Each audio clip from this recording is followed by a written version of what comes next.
Welcome to Legal and Ethical Issue. This lecture is going to be very, very interesting because we're going to learn if we have a legal duty. We have learned that we have rights under the Constitution. We have freedom of speech, we have freedom of religion, we have freedom of expression, we have freedom to travel, we have freedom of life, liberty. We have all these beautiful rights under the Constitution. But do we have a legal duty? And what I mean is, do we have an obligation that are enforceable by law? We have ethics. We have duty because we are ethical. And the previous classes we were learning is that we behave ethically because of religion. We might behave ethically because of consequences. That means that I want to be nice to someone else because I want someone else to be nice to me. And the third one that we also learn is that we want to be ethical as a society. What is good for the greatest number? What kind of society are we? We have to try to be more civilized to each other as a group, as a society, so that people will identify what societies we are. And one of the first classes that I enjoyed to share, and it's in your textbook, is the Township of Ypsilanti versus General Motors, 1993. And you're going to see in this case how the court is enforcing a legal duty and how different court will reasoning the duty that is obligated to obey or to follow according to the level of the court that we have been studying. The case talks about 1984 to 1988. Ypsilanti, which is a small town in Michigan, gave General Motors $13 million in tax abatement to keep his Willow Run plant. So here is GM wanting to go to this town because they're thinking of building a plan. And of course the town right away thinks, oh, this is great because we're going to have more employment, we're going to have stores, we're going to have more people coming. So the mayor probably loved it. And this is why they made a deal that they're going to have $13 million rebate. However, in 1991, GM announced that it was going to close this plan and move to work someplace else in Texas. So here goes from Michigan, they're going to move to Texas. And the closure meant that the loss of thousands of jobs in a city already suffering severe unemployment and financial difficulties. Well, you know the mayor is not going to like it. So Ypsilanti sued GM for reneging on its implied promise to stay. Because the whole purpose of the town giving GM tax rebate is because you're going to stay here. And now all at once, after about 7-8 years, they're moving out.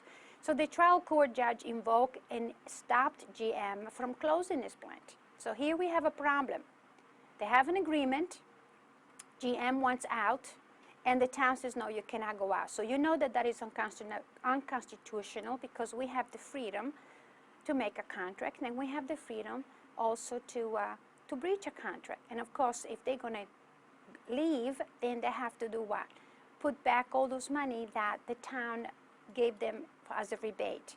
So the trial court says there would be a gross inequity and patent unfairness. Again, remember, the purpose of law is to reflect society values. Law is a tool to help or to manage fairness in our society. Previous classes or previous lectures, what is fairness? Fairness is justice, or justice is fairness, and it depends on economics and values. So here is the judge already say, hey, it's very unfair of you, GM, that you're leaving because you are giving up millions of taxes dollars, which they desperately need to educate the children, and here you're just picking up and go. Therefore, the judge wants GM to pay back the money. So the Michigan Court of Appeals instead reverse. So you know that the trial court says, Michigan GM, you have to pay the money back, or otherwise you cannot leave this town. Well, GM says, hey, I'm going to appeal because I have the freedom to go anywhere I want to. That's my constitutional right. So the Michigan appeals reversed. And why did it reverse? Because they're saying there's no contract. There was no contract whatsoever. You'll see in your textbook how they go into. It was only an application to come to this place to build a plant or to have a plant. So the appeal court held that GM made no promises, therefore there was no necessary for them to return anything, but it was also something for the tax abatement. There was no deal there according to the appealing court. Well, you know what's going to happen. Then then when the appellate court went for the corporation, you know that the town then is going to go to the Supreme Court because they want $13 million. That's a lot of money. So the court also held that any statement made by GM concerning maintaining continuous employment at the Willow plant were merely an expression of hope and expectation, but did not amount to the promise. The appellate court is insisting there is no promise, therefore there's no obligation to pay back.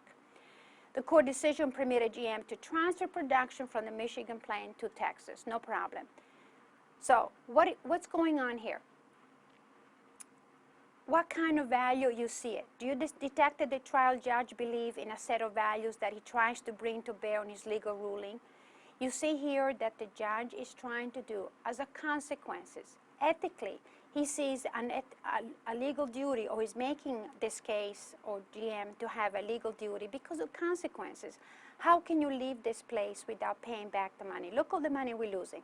And of course, the appellate court has a whole different thing, different values, what they are thinking for the good of society.